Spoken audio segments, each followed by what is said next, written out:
"This is what happens when you disobey me," my father said, standing over a fire he'd built from everything I owned, while holding a garden hose to protect his lawn. My clothes, my sketchbooks, my grandmother's handmade quilt, 3 winters of her stitching, gone in 4 minutes. I was 17. I watched the smoke rise and said nothing. 6 years later, I called him. He picked up on the first ring. I said 2 words. What he found in his mailbox that evening changed everything, but not in the way he expected. Before I go on, please like and subscribe if this story speaks to you. Drop your location and local time in the comments. I love knowing where you're listening from. My name is Bethany. I'm 23. Now let me take you back to Dayton, Ohio. The fall I turned 17, the week my father found my college application. The house at 4892 Ridgewood Drive was a 3-bedroom ranch on a 1/4-acre lot in a suburb where every other mailbox had an American flag sticker and every driveway held at least 1 pickup truck.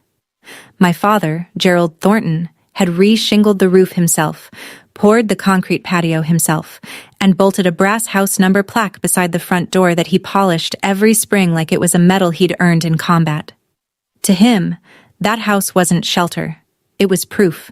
Proof he'd made something. Proof he was somebody. Proof he was in charge. And inside it, he was. Dinner was at 6 sharp. I cooked. I washed. My older brother Garrett sat at the table and ate and left his plate for me without a word, because that was simply how things worked in our house. Gerald sat at the head, remote in hand. The television only ever played what he chose, and if the food was late, or the chicken was dry, the silence at that table turned into something with weight, something that pressed down on your shoulders until you couldn't swallow. Gerald kept every important document locked in a steel filing cabinet in the garage: my birth certificate, my social security card, my immunization records. I had never held my own ID. When I once asked for my social security number, I needed it for a part-time job application at the coffee shop on Route 48. He copied 9 digits onto a sticky note, watched me memorize them, and took the note back. In the living room sat his lazy boy recliner, oxblood leather, cracked at the armrests. Nobody sat in it. Nobody touched it. It faced the television like a throne facing a court, and every evening Gerald lowered himself into it with the authority of a man who believed the whole house orbited his comfort. It did.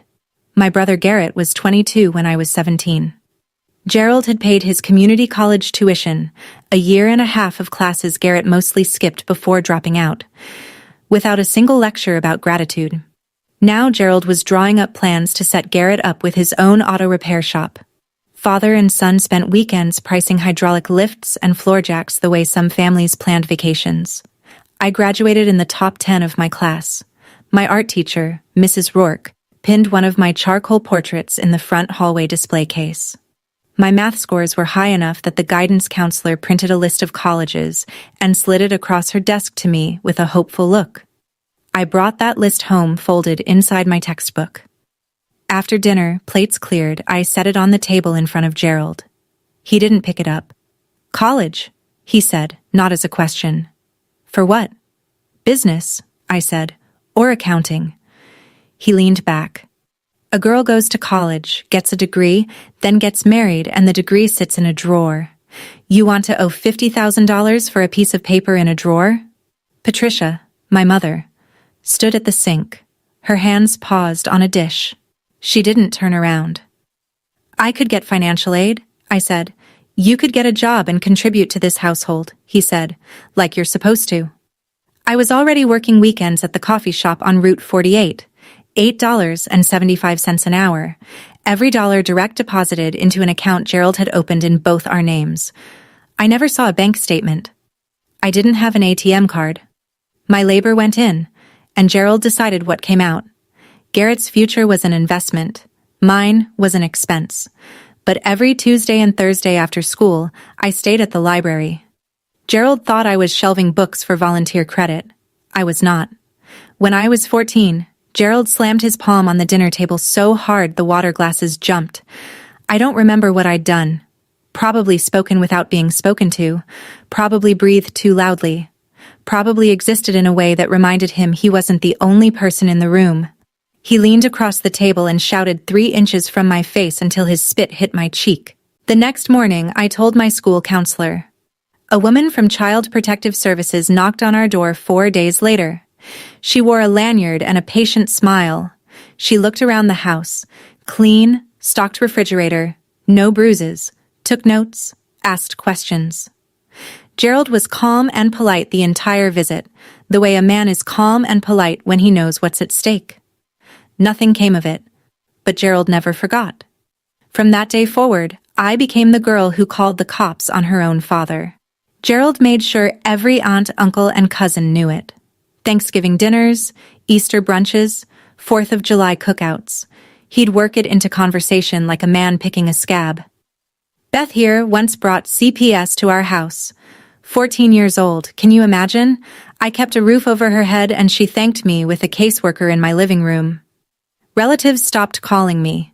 Invitations thinned. I became the difficult one, the problem, the cautionary tale of what happens when a daughter doesn't know her place. And whenever I pushed back on anything, curfew, chores, the money Gerald took, he had one line that ended every argument. You want to call the cops again? Go ahead. See who believes you this time. One night, just the 2 of us in the kitchen, my mother whispered, "Don't provoke him, Beth." Her hands were shaking around a coffee mug. She wasn't defending him. She was surviving him. And somewhere inside her arithmetic of fear, keeping me quiet meant keeping us both intact. On the living room wall hung a framed family portrait. Gerald, Patricia, Garrett, smiling at a JCPenney studio. I wasn't in it. Gerald told relatives I'd been busy that day. The truth was simpler. He never asked me to come. My grandmother, my mother's mother, died the spring I turned 15. Ovarian cancer. Diagnosed late.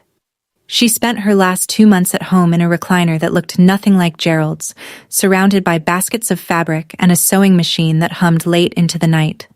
The quilt she left me was a patchwork of cotton scraps from clothes we'd both worn, a sleeve from my 4th grade field trip shirt, a hem from the dress she wore to my kindergarten graduation, pieces of old flannel nightgowns and hand-me-down blouses layered and stitched into something that held warmth the way only handmade things can.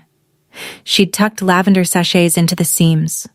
2 years after her death, I could still smell them. Every night I pulled that quilt up to my chin and felt, for 10 seconds, like I belonged to someone who was glad I existed. My grandmother was the only adult who ever said to me, plainly, "You're sharp with numbers, Bethany. You have to go to school. Promise me." I promised. And so, on those Tuesday, Thursday afternoons at the school library, I wasn't volunteering. I was sitting at a public computer, pulling up the Sinclair Community College admissions page and filling out an application, one field at a time, saving my progress, clearing the browser history before I logged off. I used the school's address for correspondence. I listed Mrs. Rourke as a reference.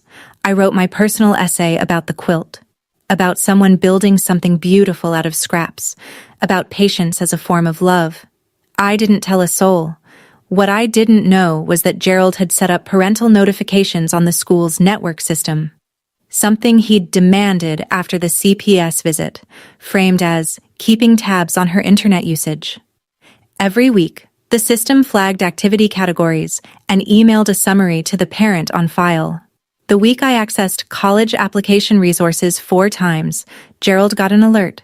I came home on a Thursday evening and knew something was wrong before I reached the kitchen. The television was off. Gerald sat in the lazy boy, but he wasn't reclined. He was upright, both feet flat on the carpet, hands resting on the armrests like a man about to deliver a verdict. The house was silent in a way that silence shouldn't be. Loaded, pressurized, the kind of quiet that makes your eardrums hum. "Sit down," he said. I sat on the couch across from him. My backpack was still on. I could feel the zipper pressing into my spine. "I got an email from the school," he said. His voice was low and steady, which was worse than yelling. Yelling meant the storm had already arrived. This voice meant it was still building. "College application resources. 4 visits this week. My mouth went dry. You want to explain that? I was looking into... behind my back. He cut me off without raising his volume. You sat in that library and applied to college behind my back. After I told you no. After I explained why. I just wanted to see if I could... You snuck around. Just like you did when you were 14. He let the CPS reference land. It always landed. You call the authorities on your own father. You go behind my back to do the one thing I told you we couldn't afford. Same pattern. Liar. Sneak. Patricia stood at the kitchen sink. I could hear the faucet running, though she'd stopped washing anything. Her hands were motionless in the water. Gerald stood up. The lazy boy rocked once behind him. He walked to the garage. I heard the filing cabinet open, the jingle of keys. When he came back, he was holding a heavy-duty black trash bag and his ring of house keys. He looked at me and said one word. Outside. He went to my room first. I followed him up the stairs because I didn't know what else to do, because my body hadn't yet caught up with the understanding that what was happening was actually happening. Gerald yanked open my closet and started pulling. Shirts, jeans, the second-hand winter coat I'd bought at Goodwill with my own tips. He stuffed them into the trash bag the way a man bags leaves in autumn. Mechanical, thorough, no hesitation. My sketchbooks went next. 3 years of charcoal portraits, still lifes, the drawing Mrs. Rourke had displayed in the school hallway. He bent them in half to fit. Then the books. Algebra 2. A P. English. A used copy of Pride and Prejudice I'd found at a yard sale for 50 cents. Garrett stood in the hallway, arms crossed, leaning against the doorframe. He watched the way someone watches a car accident. Fascinated, removed. He didn't say a word. Didn't reach out a hand, didn't step forward. He simply observed his sister's life being shoved into a garbage bag, and then he looked at his phone. My mother appeared behind Garrett. Her face was white. Gerald, please. Shut your mouth, he said without turning around, or yours is next. Patricia stepped back. She pressed herself against the hallway wall and stayed there, one hand covering her lips. Gerald pulled the quilt off my bed. Something electric shot through my chest. Not that, I said. My voice cracked for the first and last time. Please. That's from Grandma. He held the quilt balled up in both hands and looked at me the way a man looks at something he's about to prove a point with. Your grandmother spoiled you, he said. Look where that got us.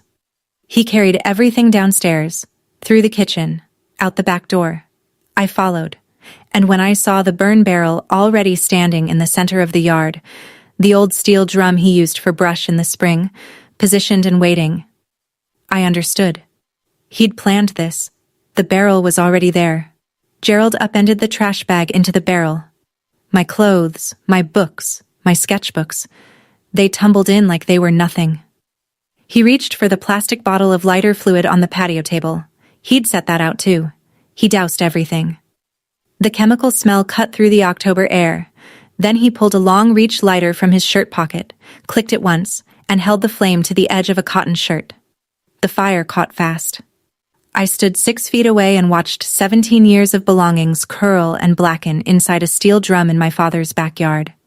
Pages of sketches folded into ash. Fabric shrank and split. The lighter fluid made the flames jump high enough that I felt the heat on my forearms. Then he dropped the quilt in. Patchwork cotton, my grandmother's careful squares, the lavender sachets, the soft flannel from nightgowns I'd worn at 7 and 10 and 12, caught at one corner and spread inward. The colors tightened, then disappeared.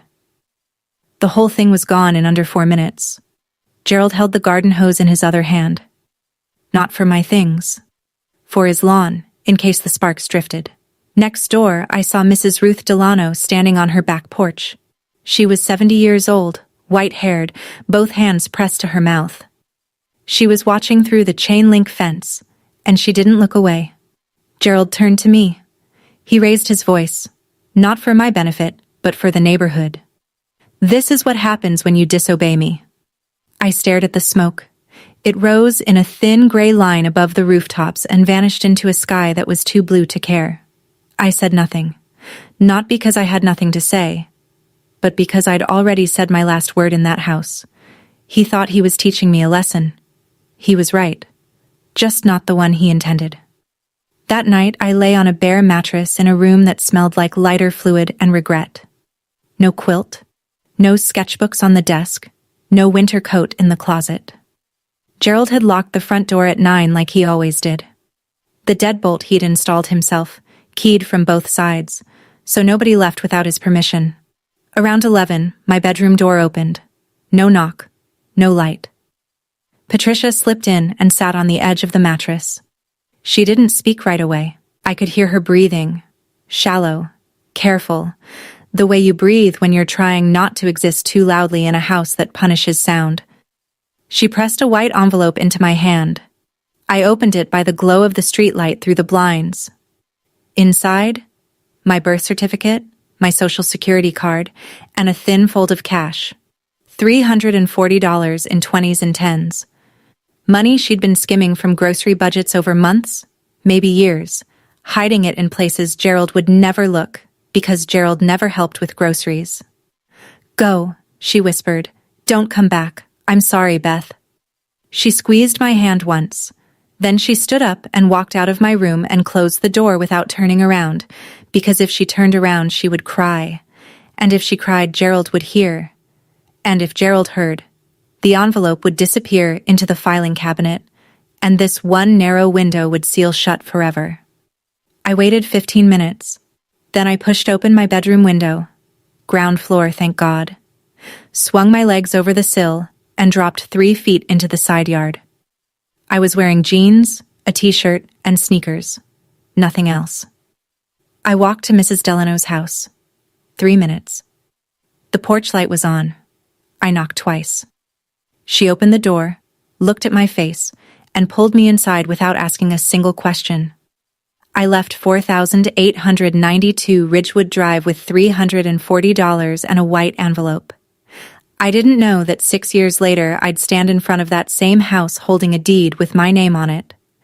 Gerald discovered I was gone by 6:15 the next morning, when nobody was in the kitchen making breakfast. He did not look for me. Instead, he picked up the phone and began calling family. Aunts, uncles, cousins, the entire network of Thornton's and Patricia's side too, and delivered a version of events so polished you'd think he'd rehearsed it. She ran off, middle of the night. No note, no explanation. After everything I've done, the roof, the food, the clothes, some kids are just born ungrateful. You remember the CPS thing? Same girl, same pattern. The narrative took root immediately because Gerald had spent 3 years fertilizing the soil. The relatives who'd already filed me under difficult now upgraded me to lost cause. Nobody called me. Nobody asked Patricia for my side. Nobody drove around looking for a 17-year-old girl who'd left home in October with no coat. By the afternoon, Gerald had cleared my bedroom. Mrs. Delano, watching from her kitchen window, told me later that she saw him carry out a bookshelf, a small desk, and a floor lamp. Within 48 hours, the room held a weight bench, a standing mirror, and rubber floor mats. Garrett's new home gym. 17 years of my existence, painted over in a weekend. Gerald also called the school, told them I'd transferred to live with relatives. The secretary logged it without follow-up. My guidance counselor, the one who'd printed that college list, never got the chance to ask where I'd gone. Mrs. Delano sat me at her kitchen table that first morning, pushed a plate of scrambled eggs toward me, and said, "Eat first, then we'll figure out what comes next." She pulled a phone book from a drawer and found the number for the Montgomery County Youth Services Shelter. She drove me there herself in her Buick, and she didn't cry until after she'd pulled away from the curb. That shelter became my address. A bunk bed, fluorescent lights, a 10 o'clock curfew, and 3 other girls who were each carrying their own version of the same story. The shelter smelled like industrial cleaner and microwave popcorn. The mattresses were vinyl. The showers ran lukewarm for exactly 7 minutes before the timer cut them off. I shared a room with 3 other girls, Danielle, who slept in her shoes, Mackenzie, who talked in her sleep about someone named Kyle, and a girl everyone called Birdie, who never told us her real name and left after 2 weeks without saying goodbye. A social worker named Mr. Foss helped me open a bank account in my own name for the first time in my life. I sat across from a teller at a Chase branch and slid my birth certificate and social security card across the counter. The same documents Patricia had pressed into my hand in the dark. And when the teller asked for a deposit, I put in $200 from Gerald's $340 and kept the rest as cash for bus fare and food. Mr. Foss also helped me enroll in GED prep since I'd been pulled from school before finishing my junior year. And he flagged me for Medicaid, which meant I could fill a prescription for the inhaler I'd needed since childhood, but Gerald never consistently filled because he considered asthma a mindset problem. I got a job within the week. Cashier at a gas station convenience store on 3rd Street. Night shift, $9.50 an hour. I stood behind a bulletproof partition and scanned energy drinks and lottery tickets from 10 p.m. to 6 a.m. and walked back to the shelter in the gray pre-dawn light. I kept Patricia's envelope in the inside pocket of my jacket at all times. Not for the money. That was mostly spent. For the proof that she'd tried. That she'd loved me in the only way Gerald's house allowed. The first thing I bought with my own paycheck was a pair of sneakers from the clearance rack at Walmart. $12, white with a blue stripe. I laced them up in the parking lot and stood on the asphalt and felt, for the first time in months, like I was standing on ground that was actually mine. Have you ever had a moment like that? Where something small, something cheap, made you feel like you were finally allowed to exist? I used to lie on that bunk at the shelter and wonder, why did wanting an education count as disobedience? Why was ambition betrayal? If you grew up in a house where your dreams were treated as disrespect, you know exactly what I mean. Tell me in the comments. I read every single one. I passed my GED 4 months later, scored in the 92nd percentile in math. My grandmother would have been proud. At 18, I enrolled at Sinclair Community College, the same school I'd been secretly applying to when Gerald found me out. The irony sat in my chest like a stone. Financial aid covered most of the tuition. My convenience store wages covered the rest. Barely. I moved out of the shelter and into a shared apartment with 2 other students. A 1-bedroom that we split 3 ways, sleeping in shifts because one of us always had a night class. Business administration. I chose it because my grandmother told me I was sharp with numbers, and because I understood, in a way I couldn't yet articulate, that money was the architecture underneath everything Gerald had built and everything he'd used against me. If I was going to stop being controlled, I needed to understand the machinery of control. 300 miles of interstate and a different area code separated me from Ridgewood Drive, but Dayton has a way of pulling you back through rumor. A cousin I hadn't spoken to in 2 years sent me a Facebook message. Your dad took out a loan on the house. Something about Garrett's shop. I looked it up. Public Records, Montgomery County Recorder's Office. Gerald had taken out a home equity line of credit, $85,000, secured against 4892 Ridgewood Drive. The funds were dispersed the same month a new business entity registered with the state. Thornton and Son Auto Repair, LLC, and Son, not and daughter, not and family. One afternoon, my bus route to campus passed through the commercial strip on Linden Avenue, and there it was. A freshly painted sign with blue background and yellow block letters.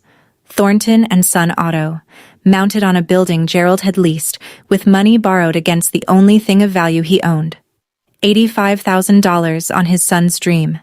$340 is what my mother could scrape together for mine. The year I turned 20, I almost quit. I was working 2 jobs, the convenience store and a weekend housekeeping shift at a Comfort Inn off of Pine 75, while carrying 15 credit hours at Sinclair. My alarm went off at 5:30 every morning, and some nights I didn't get to sleep until 1. I ate ramen and peanut butter sandwiches and free continental breakfast leftovers that the hotel let staff take home in styrofoam containers. I nearly failed accounting 201. Not because I didn't understand debits and credits, but because I fell asleep during the midterm. Actually fell asleep, pen in hand, face on the desk, and woke up with 20 minutes left and a test half blank. And then came the message from a cousin. a screenshot of something Gerald had posted on Facebook. I didn't have him as a friend, but the family network is porous in small-town Ohio. Gerald's post read, "Sad to say my daughter chose the streets over family. I tried my best. Some people don't want to be helped. Pray for her." Below it, 11 comments. Relatives expressing sympathy for Gerald. One aunt wrote, "You did everything you could, Ger. She'll learn the hard way. Nobody asked me. Nobody checked." That night, after my housekeeping shift, I sat on the bus at 11 p.m., forehead against the cold window, and I cried for the first time since the fire. Not loud, not dramatic, just tears running into the collar of a uniform polo that smelled like bleach and someone else's hotel room. For about 10 minutes, I wondered whether Gerald was right, whether I was wasting my time, whether the world was just a series of rooms controlled by men like him and I'd never find one that was mine. Then I remembered my grandmother's hands, the quilt, the stitching. 3 winters of patience. "You're sharp with numbers, Bethany. You have to go to school." I wiped my face with my sleeve. I got off at my stop. I walked home. And the next morning, I retook the exam and passed. I finished my associate's degree the semester I turned 21. Not with honors, not with fanfare, just a diploma in a cardboard folder and the quiet knowledge that nobody had handed me a single credit. The degree led to a job at a title company called Howell & Dean on East 5th Street. Entry level. $15 an hour. My job was to organize closing documents, verify property records, and process title searches. The unglamorous paperwork behind every real estate transaction in the greater Dayton area. Stacks of deeds, lien releases, mortgage assignments, and foreclosure filings passed through my hands every day. I learned to read them the way a mechanic reads engine codes, quickly, precisely, looking for the thing that didn't belong. The office was small. 4 desks, a copier that jammed twice a week, fluorescent lights that buzzed at a frequency only I seemed to hear. But it was mine. My desk. My name on the mailbox. My paychecks deposited into an account no one else could touch. Linda Marsh was a broker who worked out of the suite next door. She was 45, silver-streaked hair pinned in a low twist, and she wore reading glasses on a chain that she swung like a lasso when she was thinking. She started noticing me because I was always the last one in the building. One evening she leaned through the doorway and said, "You're still here." "I like reading the filings," I said, which was true. She looked at me over her glasses. "You're smarter than half the agents I've hired. Why aren't you licensed?"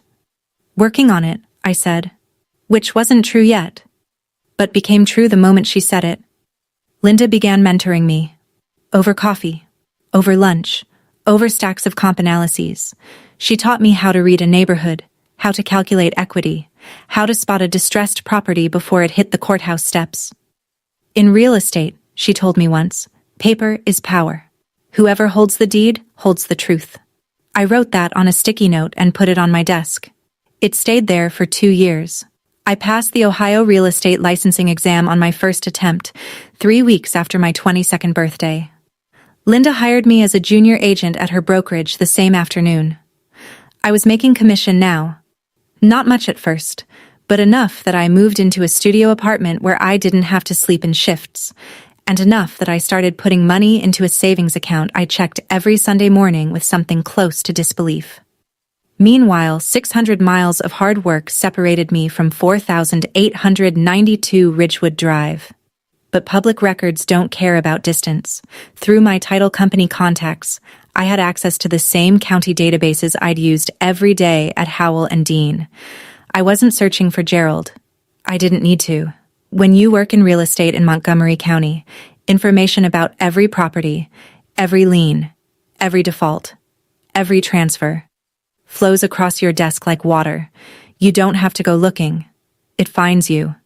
And what it told me was this. Thornton and Son Auto was bleeding money. Garrett had hired too many people, spent too much on a renovation nobody asked for, and was pulling from the business account for personal expenses. A lease on a Dodge Charger, weekend trips to Put-in Bay with his girlfriend. The shop had been open less than 2 years and was already operating at a loss.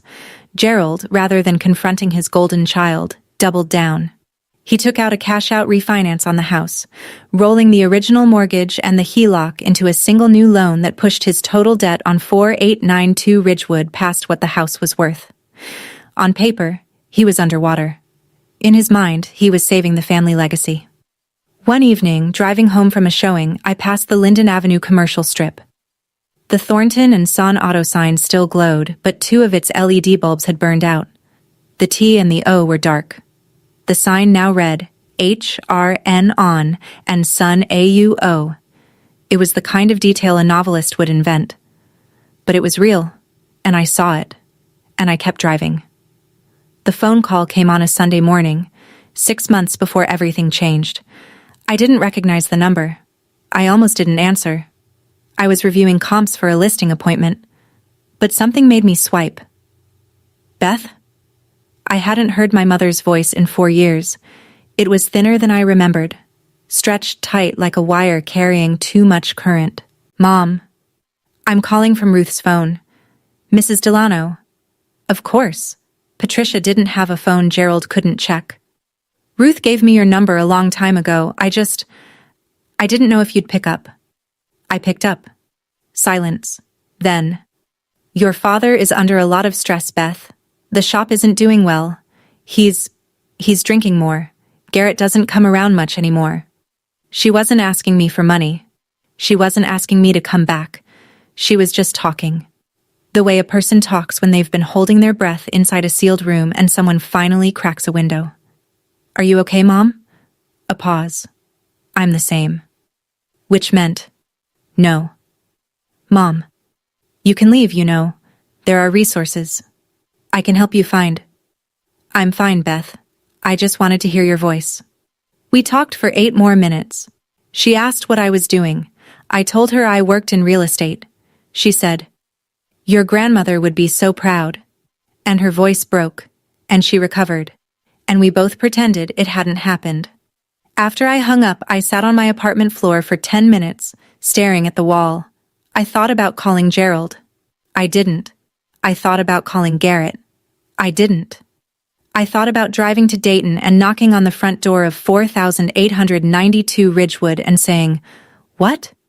What would I say to a man who burned my things and slept fine that night? Nothing. There was nothing to say. 3 months later, I was sitting at my desk scrolling through the weekly foreclosure list published by the Montgomery County Recorder's Office, a task I did routinely as part of my work, looking for investment opportunities for Linda's clients. And a familiar address stopped my hand on the mouse. 4892 Ridgewood Drive.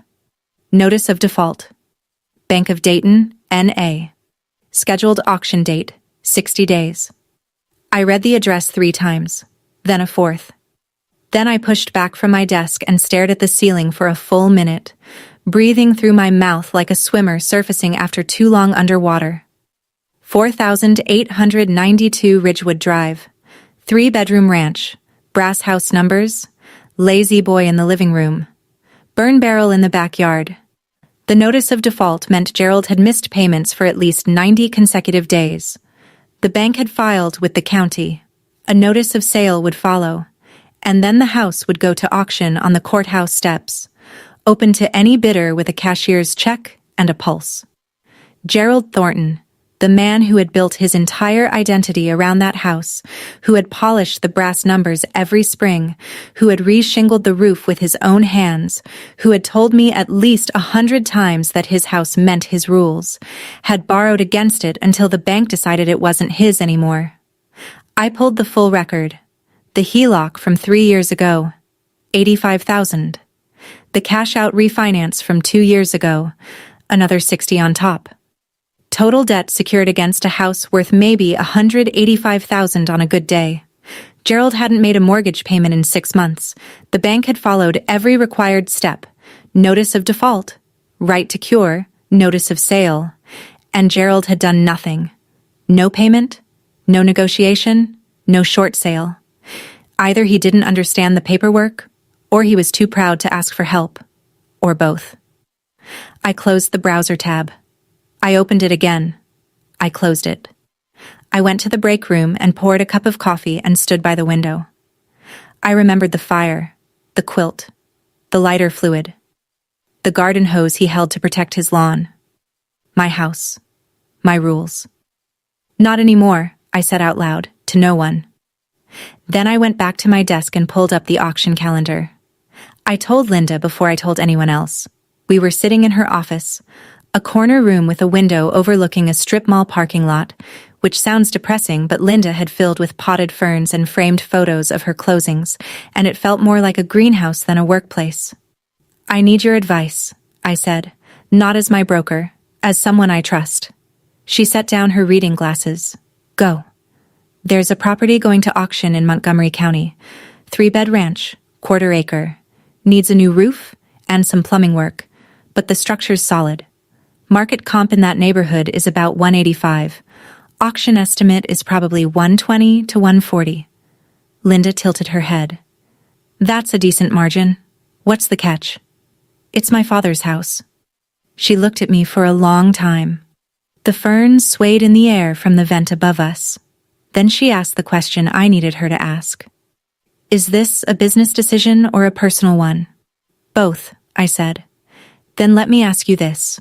If this were any house, owned by any stranger, at that price point, in that zip code, would you buy it? I'd already run the numbers. Purchase at auction, roughly 130. Closing costs and title fees, maybe 4,000. Estimated repairs. Roof, water heater, some updated plumbing, 15 to 20,000. All-in cost, around 155. Market value after repairs, 185 to 190. 30,000+ in built equity from day one. Yes, I said. I'd buy it. Then you already have your answer. She paused. But Bethany, make sure you're buying a house, not buying a fight. I'm buying a house, I said. If it also happens to be the house where my father burned everything I owned, that's his problem, not mine. Linda looked at me over her glasses. Then she nodded once, slowly, the way she did when a deal made sense to her. I'll help you with the pre-approval, she said. I didn't go looking for this, but I wasn't going to look away either. I spent the next 3 weeks preparing the way Linda had taught me, the same way I'd prepare for any investment property, with the same spreadsheets and the same due diligence, because if this was going to work, it had to be clean. I ran the title search myself. The deed was in Gerald's name alone. Patricia was not on the title. A decision Gerald had made when they bought the house 24 years ago, claiming it simplified things. What it actually simplified was control. If the house was only in his name, Patricia had no say in what happened to it. She couldn't sell it, refinance it, or prevent him from borrowing against it. She was a guest in her own home and always had been. I verified the liens, the original mortgage, the HELOC, the cash-out refinance, all secured by the property, all in default. I confirmed the auction date, the location, Montgomery County Common Pleas Court, and the deposit requirement, a cashier's check for 10% of the opening bid, due at the time of sale. I got pre-approved for an investment property loan through a local credit union Linda had worked with for years. Combined with my savings, 4 years of commission checks, gas station shifts, hotel housekeeping wages, every dollar I'd earned since the day I climbed out of that bedroom window. I had enough for the deposit, and then some. The night before the auction, I couldn't sleep. I sat on my apartment floor with a mug of tea, and the only photograph I still owned from my old life, a Polaroid of my grandmother holding me at age 5, taken at a church picnic. I was laughing. She was looking down at me like I was the only good thing in the frame. I tucked the photo back into my wallet and set my alarm for 6 a.m. Tomorrow, I would stand on the steps of the Montgomery County Courthouse and bid on the house where my father had told me I was nothing. The cashier's check in my bag was for $14,000, 10% of the opening bid. It represented 6 years of labor, 6 years of silence, and 6 years of becoming someone Gerald Thornton never imagined I could be.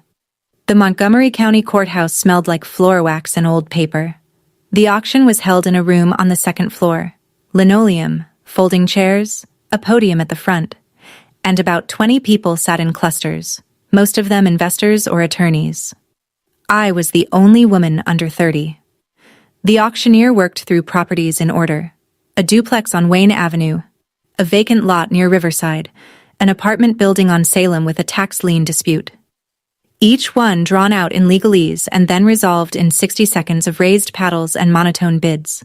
Then, Lot 7, 4,892 Ridgewood Drive, single-family residential, 3-bedroom, 1.5 bath, quarter-acre lot, foreclosure sale, opening bid set by the line holder at $119,000. My chest tightened. I held my paddle flat against my thigh. 2 other bidders raised immediately. A man in a golf shirt who looked like he bought houses the way some people buy scratch-offs, and a woman with a clipboard who represented some regional investment group. 119, 122, 125. The golf shirt man dropped out at 128. The clipboard woman pushed to 130. I raised my paddle. 131. The clipboard woman looked at me, then at her spreadsheet, then shook her head. The auctioneer waited. Silence in the room like a held breath. Sold. $131,000. Bidder number 7. I walked to the clerk's table and signed. The pen was cheap. Blue ballpoint courthouse issue, the kind that costs 12 cents in bulk. But when I wrote Bethany Thornton on the purchase agreement, my hand was steady. The clerk glanced at the name, then at the name on the foreclosure filing. Thornton and Thornton. She looked up at me. I looked back. She stamped the document without comment. Gerald had let every opportunity to save the house pass. Every cure period, every negotiation window, every chance to sell before the bank took over. He was too proud to ask for help, too stubborn to admit the shop had failed, too convinced that 4,892 Ridgewood Drive would always be his because he'd decided it would always be his. But decisions don't override defaults, and defaults don't care about pride. The deed was recorded 17 days later at the Montgomery County Recorder's Office. I picked up the certified copy on a Tuesday afternoon, and I sat in my car in the courthouse parking lot and held it in both hands. Deed of conveyance. Grantee Bethany M. Thornton. My name. My house. The following Saturday, I drove to Ridgewood Drive. I hadn't been on that street in 6 years. The neighborhood looked the same. Mowed lawns, American flag mailboxes, pickup trucks in driveways, but smaller, somehow. The way places from childhood always shrink when you return as an adult carrying different measurements. I parked across the street from 4892. The brass house numbers were tarnished. Gerald hadn't polished them. The patio concrete he'd poured himself had a long crack running through it. The lawn was mowed, though. Of course it was. Gerald would let the roof rot before he'd let the grass grow past 2 inches.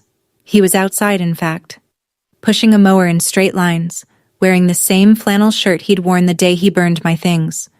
He didn't see me. I got out of my car. I stood on the sidewalk in front of the house. His house. My house. And I asked a woman walking her dog to take my photograph. She smiled and obliged. In the photo, I'm standing in front of the brass numbers, 4892 visible over my left shoulder. My expression is calm. Not smiling. Not angry. Just present. I printed the photo at a CVS. On the back, I wrote in neat block letters, new owner, deed recorded date. Montgomery County Recorder's Office, B. Thornton. I slid it into a white envelope. No name on the outside, just like the one my mother had given me. I drove to Ridgewood Drive one more time, opened the mailbox at the curb, placed the envelope inside, raised the red flag, and drove away. I waited one day. I wanted him to find the envelope first, to hold the photograph, to read the back, to feel the floor shift, before he heard my voice. Sunday afternoon, 4:17 p.m. I was sitting in my apartment at the kitchen table, hands folded, phone in front of me. I picked it up and dialed the number I'd never deleted. It rang once. One ring. That's all it took. Bethany? His voice was different, older, rougher at the edges like sandpaper that's been used too many times. But there was something else in it. Something I hadn't expected. He sounded like a man who had been waiting by the phone but would never admit it. A man who had kept his daughter's number saved for 6 years without calling because calling would mean the silence was his fault, and admitting fault was the one thing Gerald Thornton could not do. "Check your mailbox," I said. Then I hung up. I set the phone on the table and stared at it for a long time. My heart was pounding in a way that surprised me. Not from anger, not from triumph, but from the strange, vertiginous feeling of completing a circuit that had been open for 6 years. He'd picked up on the first ring. He could have let it go to voicemail. He could have waited 3 rings, 4, 5. Long enough to pretend he wasn't eager. Long enough to reassemble the Gerald who didn't need anyone. But he hadn't. He'd picked up the phone like a man reaching for something he was afraid would disappear. I didn't know what he'd do next. I didn't know if he'd rage or cry, or drive to my office, or sit on the porch in silence. But I knew one thing with absolute certainty. For the first time in his life, Gerald Thornton was going to open a piece of mail and discover that his daughter owned the roof over his head. I wasn't there when he opened it. What I know, I learned later. From Mrs. Delano, who was sitting on her porch with a glass of iced tea and a direct sightline to Gerald's mailbox, because Ruth Delano was 74 years old and had earned the right to observe her neighborhood without apology. She told me Gerald walked to the curb about 20 minutes after my call. He was still holding his flip phone. He opened the mailbox, pulled out the white envelope, and turned it over in his hands. No name, no return address. He tore it open standing in the driveway. He looked at the photograph. Ruth said he went very still. The kind of still that only happens when the body is processing something the mind hasn't caught up with yet. He stared at the front. Then he flipped it over and read the back. Ruth said his hand dropped to his side. The envelope fluttered to the pavement. He sat down on the front porch steps, the same porch where he used to sit with a Budweiser and survey his domain. And he did not move for 40 minutes. He didn't call Patricia. He didn't shout. He didn't go inside. He just sat there holding the photograph in one hand and his phone in the other, staring at the lawn he'd mowed that morning, the lawn that now belonged to his 23-year-old daughter. Ruth told me he called me back. 3 times. I didn't answer. He sat there like a man who'd just been told his own house didn't know his name anymore. Ruth said to me later over the phone, in her quiet, steady voice. I said nothing. "You okay, sweetheart?" she asked. I thought about it. Actually thought about it. "Yeah," I said. "I think I am." For 6 years, Gerald had controlled who got to speak and who had to stay silent. Now the silence was his, and I was the one who'd chosen not to fill it.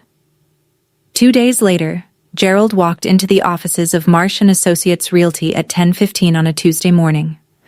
I was at my desk, second cup of coffee, reviewing a listing agreement for a property on Huffman Avenue.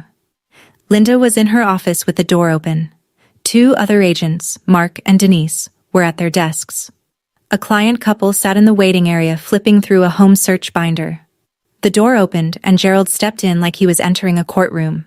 Flannel shirt, work jeans with a grease stain on the left knee, ball cap that read Thornton and Son Auto, the logo of a business that had closed 3 months ago. He looked older, thinner in the face, heavier under the eyes, but his posture was the same, rigid, commanding. The posture of a man who expected rooms to rearrange themselves around him. He scanned the office and found me. "Bethany." I looked up from my desk. My nameplate was facing him. Bethany Thornton, licensed agent. "Gerald," I said. "Not Dad." "Not anymore." He crossed the room in 4 strides. "You think this is funny? You think you can take my house?" I set down my pen. "It stopped being your house when you stopped paying the mortgage 6 months ago. The bank filed for foreclosure. The auction was public. Anyone with financing could bid. I had financing. I bid. I won. It's all recorded at the county recorder's office. That is my house." His voice cracked upward. Mark and Denise stopped typing. The client couple in the waiting area looked up. "I built that patio. I reshingled that roof. And then you borrowed against it until there was nothing left, I said. I kept my voice level. You took out an $85,000 HELOC for Garrett's shop. Then a cash-out refinance for 60 more. The shop failed. The payments stopped. The bank followed procedure. This isn't something I did to you, Gerald. This is something that happened because of choices you made. He stood there, breathing hard, fists at his sides. The room was silent in the way rooms go silent when everyone is pretending not to watch. Linda stepped out of her office. She was calm the way a woman who has brokered 1,200 transactions is calm, unshakable, measured, with the kind of authority that doesn't need volume. Sir, I'm going to need you to lower your voice. This is a place of business. Gerald swung toward her. You don't know this girl. She called CPS on her own father when she was 14 years old. That's who you hired. Linda didn't blink. She looked at me. I looked back. I reported my school counselor, I said, because you screamed in my face at the dinner table. CPS came because they were supposed to come. You weren't charged with anything. But you made sure every relative I had knew about it, and you used it to isolate me for 3 years. So let's be accurate about what happened, Gerald. The client couple was staring openly now. Denise had her hand frozen over her keyboard. Mark had quietly pulled out his phone, not recording, just holding it, like a reflex. Gerald's face reddened. He opened his mouth, then closed it, then opened it again. I raised you, he said. His voice was quieter now, but the edge was still there. I fed you. I gave you a roof. And this is what I get? You burned everything I owned in the backyard, I said. My clothes, my books, my grandmother's quilt. You stood there with a garden hose to protect your lawn and let 6 years of my life turn to ash. And then you told the whole family I was ungrateful. I paused. Every person in that office was listening. You don't get to destroy someone's belongings and then complain when you lose yours, through your own choices. Gerald stared at me. I could see the machinery behind his eyes grinding, trying to find the angle, the leverage, the word that would flip this back to a reality he controlled. But there was no angle. There was no leverage. The deed was recorded. The auction was legal. The numbers were public. You have 30 days, I said. Standard eviction timeline under Ohio law. I won't shorten it. I won't extend it. 30 days.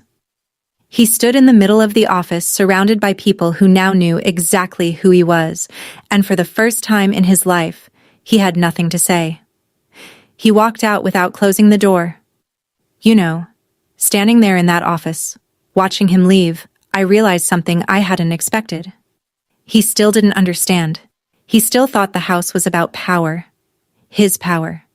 He never considered that I didn't buy it to take something from him. I bought it because I could. Because 6 years ago, I couldn't buy a bus ticket. And now I could buy a house. The house just happened to be his. But here's what I keep turning over in my mind. Is there a difference between justice and revenge when the person never sees the line? What do you think? Does it matter what you call it? Or does it only matter what it costs you? Tell me in the comments. I really want to know. Garrett called me 4 days later.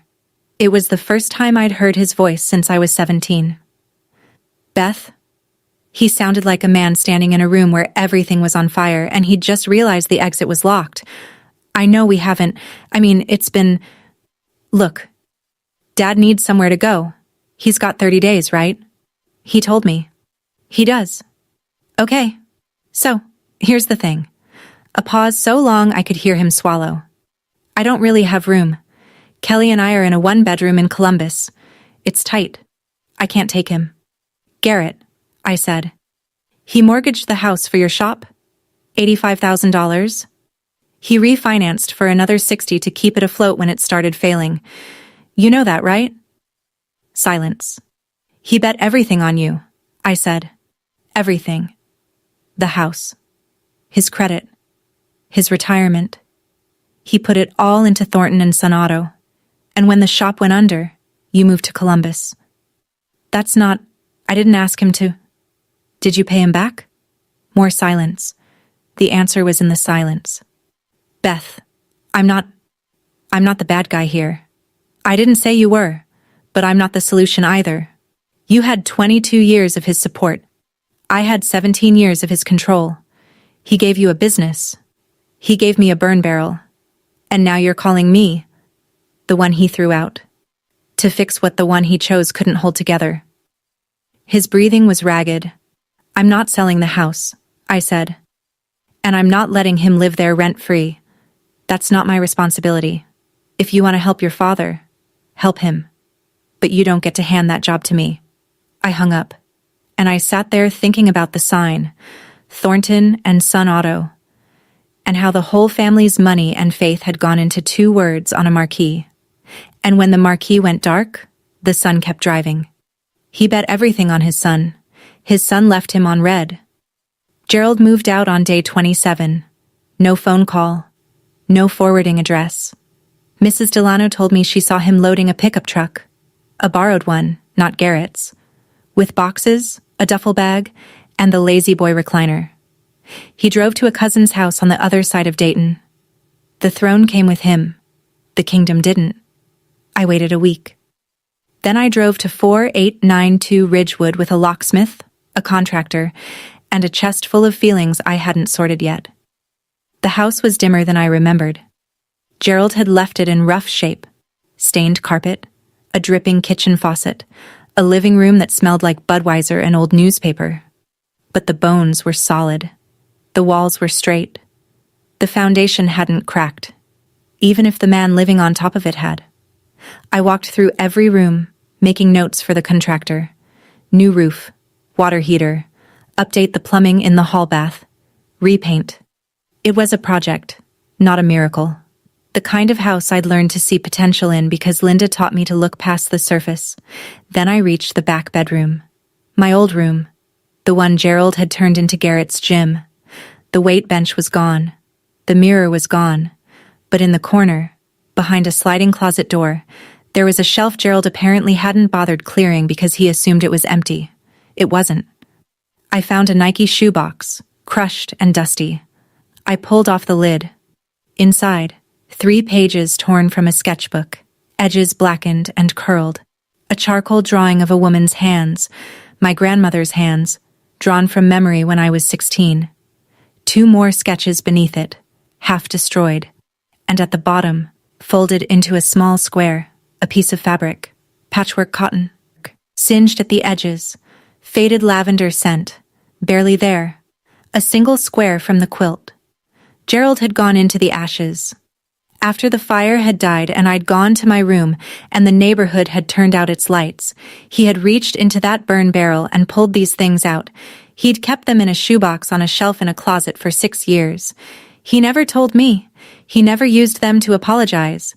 He just kept them, the way he kept my phone number. Silently, privately, uselessly. I held the square of fabric and sat on the bare floor of my old bedroom and felt something I couldn't name.